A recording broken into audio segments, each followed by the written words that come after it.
free. Go that way. We got our two long-legged dogs out. Today we're gonna talk about working out dogs. You know, it's just unscripted. I just felt like, yo, let me go out and work out some dogs, because today I had some car issues last week. So I had, I want to enjoy my days off, so I really didn't get those cars fixed. Hey, Cookie, come on. See kids over there coming? But my dogs is right next to me. Don't try this with your dogs at home, because your dogs ain't gonna listen to you. These are called kennel dogs. It's the training, and then it's also what we put into these dogs. You gotta spend time with them. But back to what I was saying, I had some car issues, so today I thought I was just gonna drive off in one of the Mercedeses. But what happened was, I realized I had an oil leak, so I was like, let me check the oil, and basically it was low on oil, basically no oil. So I said, look, Mufasa, come here, come on, boy. The car had no oil, so I said, let me take it to the shop, man, because I was like, I ain't putting 9 quarts of oil in this damn truck. We're gonna figure out where this leak is at. I thought I knew where the leak was, and I was going to actually try to fix it. I was wrong. Woo! Make a long story short, Mufasa! Cookie, come here. Everybody in the neighborhood knows that they can still come out and be around when the dogs is out. Mufasa, come on. Cookie! So I was like, let me take some dogs out to run and give them a workout, because I had some free time, so I had the day off. Something that's very rare. Taking the day off, man. It was a forced day off, but man, I realized, man, shoosh. Sometimes I guess we just need them days off to deal with like cars and doctor visits. It's like a day off from work. You could, if you do it right, you can get a nap in. How is that important? Because now it gives me time to I'm like, you know what I really want to do? Let me go out and work some dogs. Working dogs really brings me joy. But it's some dogs that's equipped for working, and some of the dogs that we breed are not really equipped for working. So like right now, we got our two most longest dogs out. Mufasa, which is Cane Corso, probably about 125. Hey, get out of there. 125, maybe 115 to 125. I'm not 100% sure. Go get it. And we got, hey, Cookie, who's probably about, Cookie's about, I don't know, 80 pounds. Maybe she's close to, she's gonna be 90 at some point, 100 at some point. I don't know, I ain't weighed her in a while. Last time I weighed her, she was like 74. Looked like she put on 5 pounds, so she's probably about 80 something. But 80 pounds on a really tall dog that has a lot of, come on, a lot of leg on it, man. One thing I like about these dogs with longer noses and longer legs, you can get a lot more work out of them. Now, I don't know if Mufasa is going to stay this athletic as he is now, because his dad had way more mass than what Mufasa has. And I doubt if his dad could move like how Mufasa can move right now, as he's a younger, longer-legged dog. But what I'll say is, if I just keep Mufasa at a nice, good trim weight, he should be able to keep performing like he is. I'm just guessing. I don't have that much experience with these large breed Corsos as you would think. I mean, I own one, Milan, which I didn't bring her out for this because Mulan is 5 years old and I just want to cut back on her exercise. Because Milan's got probably 1 or 2 more breedings in her. She only had puppies once, but we want to save some of Milan's energy and not have her doing such strenuous workouts. Now, if you see, this boy is strong, guys. And, you know, he's strong. So we got the weights on him today because we're going into the week where I'm going to start working. And I probably won't get a day off for a while. Well, 3 days. So he's going to be just chilling for 3 days. I might not even walk him for those 3 days because I may just decide to get sleep. You know, like just come in and do some chores. Totally side subjects of all the different things I'm talking about, but I'm gonna give you some jewels, of course. So when you work in these large breed dogs, hey, Cookie, come here. You gotta know, you know, what kind of dog is built for working and what type of body style. You see a dog like this that's really proportional and slender and is moving without like a whole lot of effort. You know, if you got a dog that's not moving with a whole lot of effort, but it's like a barrelly dog, like a giant big Rottweiler, or if you got an overgrown bully, or you just got to be, you know, if the dog can't run up and down a hill more than one time without coming up the hills slowly or looking like it's about to pass out, that's a sign that the dog is not built for working. So you got to kind of use your better judgment. People don't have better judgment, so a good way to do it is just bring your dog around other dogs and see if he can perform and keep up with the other dogs without, you know, slowing down, gassing out. And it ain't even more so about gassing out and slowing down. It's more like if the dog can't keep up with the other dogs, then that should slowly let you know that your dog is not capable of doing that, of working. See, like I throw that down, he just run down there like it ain't nothing. And a lot of your Mastiffs, you gotta worry about the legs. You gotta worry about the hips. And they'll show themselves at least around 9 months if your dog is built for this kind of stuff. Because it's gonna start showing you like issues. Leg issues, maybe it hurt his leg, it's limping. You know, maybe it's hobbling. This dog, Mufasa, has never limped, never hobbled. Once you see a dog limping and hobbling, that's a purified sign that your dog has some kind of hip or leg issue. It could be that he just overworked or he hurt himself. You know, once you notice any signs, you got to be careful. You know, and a lot of people get, we got some Mastiffs out here in Baltimore, we straight work them straight on. They just straight work, they work. There's no, you know, ifs, ands, or buts. It's either you can do the work or you out. You know, and that creates a very robust, strong dog. You know, out here in Baltimore, we have lots of Mastiffs. They may call them Corsos. Most of the times they're gonna call them Corsos or they're calling Presses.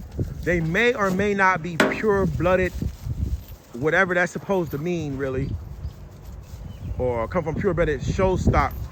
But what you'll understand is they can do more work than a show quality dog.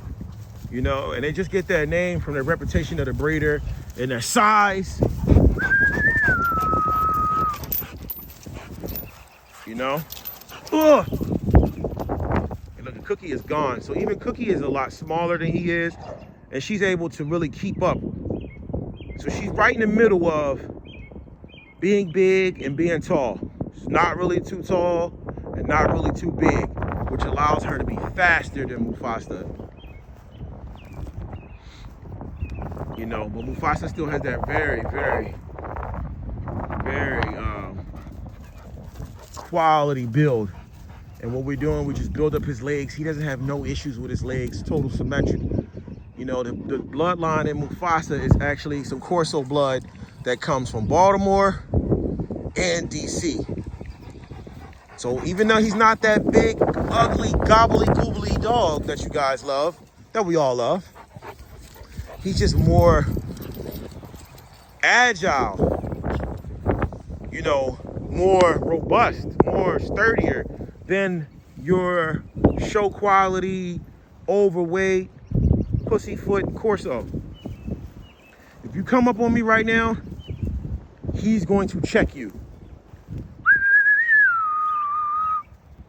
And he's never gonna give up when it's exercise. But we basically, you know, I'm just giving you an idea of a type of dog that can be worked.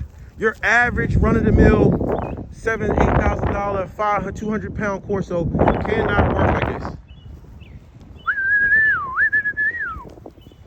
And the fact that Mufasa has a large size, lots of height, and can work and can protect, it lets me know that it was a well-thought breeding.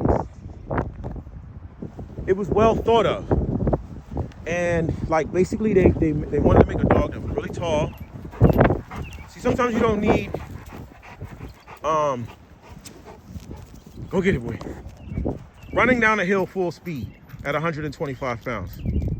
Don't try that at home with that dog you just brought from that kennel that you don't see them doing that with. Because I'm telling you right now, that dog gonna get hurt. It's real easy for a Mastiff to hurt himself. It's real easy for a big, large American Bully or a big, overgrown Rottweiler to hurt himself. Most dogs that you see out here that are bred for just size, they're gonna hurt themselves. And you're gonna be like, you know, most of y'all gonna be paying and all that. I'm not paying for that. I mean, I'll put you down. I'm not paying a whole bunch of money for a dog that can't run and walk. You know, why put them through that?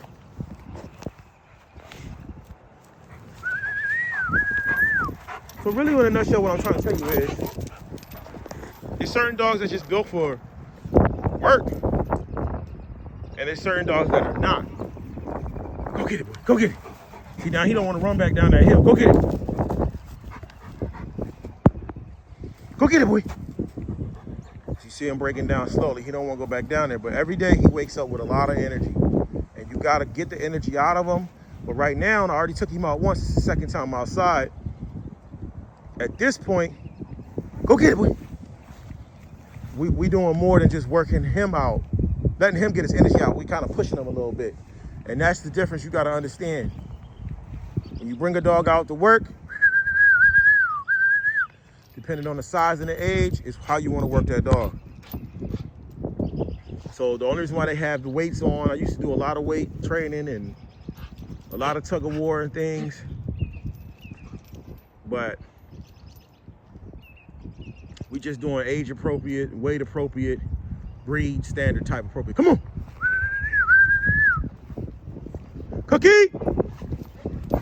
Cookie is right in there. She got the long legs. And I'm thinking about breeding these two dogs together, man. I know that sounds crazy. My wife wanted me to do that. Come on. Come on, Cookie. Come on. But I don't really want to mix them, but it's just way too many people breeding bullies right now. So maybe I'll mix these dogs up. It's just way too many people breeding bullies right now. It's really no competition but it's just way too many people.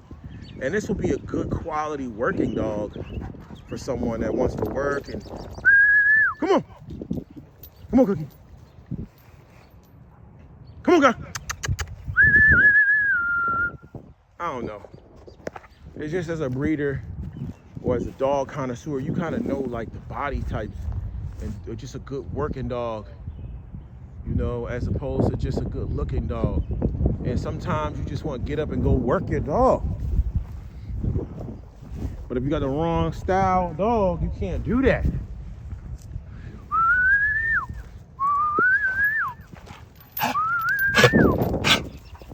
You need a big dog like this to really like be a man stopper. And this is just a speedy dog right here that's just real fun to be around. Go get it. Both got that energy in them. Running downhill full speed with weights. But we just wanted to get them out here and get a work on them because I kind of pamper them a lot.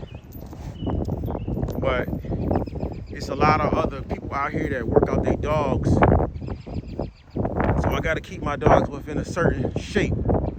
You know, one thing that can kind of separate my dogs from the others is just the genetics and the feeding. I'm going to always feed a higher quality diet, and I probably got higher, better genetics because most of my dogs are show quality dogs, but they show quality dogs that, you know, like Choice of My Own, they got a background and strong working dogs. Like for instance, my bully blood has Razor's Edge blood in it that goes back to Showstopping Ace. So, you know, like Krypton, she got that Showstopping Ace, old school Razor's Edge blood. When you come to King, he's got that old school Camelot blood in him. There's a lot of other little stuff in there, some Dags, and you know, you got other types of bullies in there. But the tippity top of the dogs come from a dog called Monster Month, Hatfield Monster Month, which is basically Camelot dog that goes back to like 3 or 4 generations. This goes back to the Camelot's the Duke, which is a red-nosed dog, you know, that was a real legend. He started the Camelot bloodline off, and that's basically what's in the behind King. So behind all that cuteness and that cuddliness, it's a working dog that will really get at you, man, if you bring it out of him. Then Glorilla, she got just like some bulldog type blood, you know. It's big country blood, state line bulls. That dogs that's probably just heavy on the jaws, you know, big size, but heavy with the jaw power. And Mufasa, big Mufasa. He's got DC Corso blood in him, Baltimore blood in him. So you already know, if you know anything about DC, you know what I mean? It's a hard place, you know? It's a go hard place.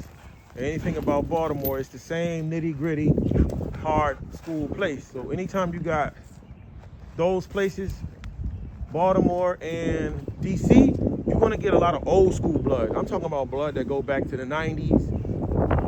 There may be some imports in the blood, but that import is gonna be tested and live in the hood, you know, of Baltimore, or DC. It's gotta survive out there. And dogs in DC, they live in the yard. Dogs in Baltimore, they live in the yard. They got tough lives. So when you put those bloods together, you get tough dogs. And also when you get the size, you see the size. I mean, they knew what they were doing when they bred these dogs. Good big guard dogs. Then Cookie, she got 2 different bloodlines. Some stuff that goes down to South Carolina. You know, some dogs that go back down to Carolinas and Alabamas. Some real hunt good old dogs, you know what I'm saying? They got some real good spunk to them. They just live out on the farm and basically made the best man survive. Made the best puppy survive. You know, made the best dog survive. Then she also got some Baltimore Merle blood in her from a dog that was out here in Baltimore. So see, all these dogs have a story behind them that's some tough characteristics. And then they got the attitude to back it up. Like Cookie, nobody can dominate Cookie. They all try, but she'll never let it happen. She doesn't necessarily have the strength. She's eating sticks. Her teeth are on a little bit. She doesn't really necessarily have the strength to really do a lot of damage, but she's got the legs to really jump over dogs and outmaneuver any dog. She can maneuver any dog in any situation. She just hasn't built her jaw power up. But she can outmaneuver any dog in any situation. Mufasa is just a big, beefy beast. Get off of that. He's just a big beast, guys. Agile, smart, and he's young. He doesn't really have jaw power just yet, probably. So that's something that we got to work on for like the next 2 or 3 years.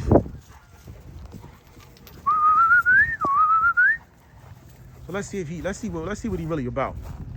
Watch this. Get this. Get it, boy. Get it. Get that boy. Get it, boy. He's trying to figure out what I want him to do. Get it, boy. Come here. Get it, boy. Cookie just started biting stuff. Okay, see? Got a little mouth on him. But we don't want him biting wood. But hey, man, but yeah, basically, you know, it's been a large dog rant. If you watch this, you must really love dogs. And you want to really like to learn about our dogs. But basically, longer dogs with longer, slimmer bodies can work harder.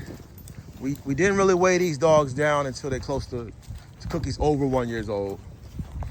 And the only reason why we got a little bit of weight on Mufasa today is because he's going to be going down and not doing any work for the next 3 days. So we really want to just, you know, wear his muscles out. And we really want to deform his muscles because we want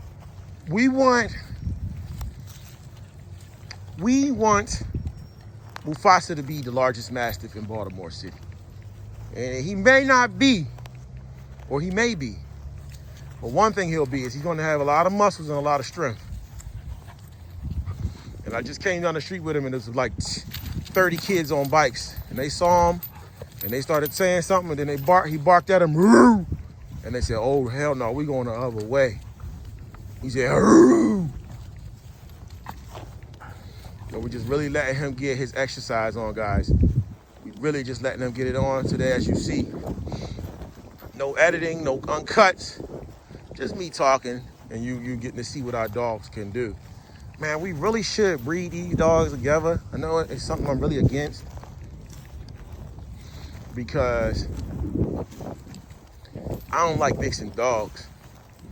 But they both have like the same kind of body style. And there's just too many damn bullies, man. I'm gonna be honest with you. Breed her to a bully. It's just too many bullies. You know? Breed some fun dogs that somebody can have some fun with. But I don't know. I doubt it. I doubt if I'll do that. I seriously doubt it. But man, that'd be great to have some beautiful band dogs. Add a little Merles to my Corso breeding program that I got going on. You know what I mean? What y'all think, man?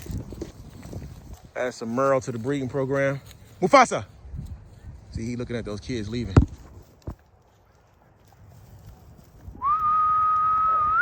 Mufasa, come here.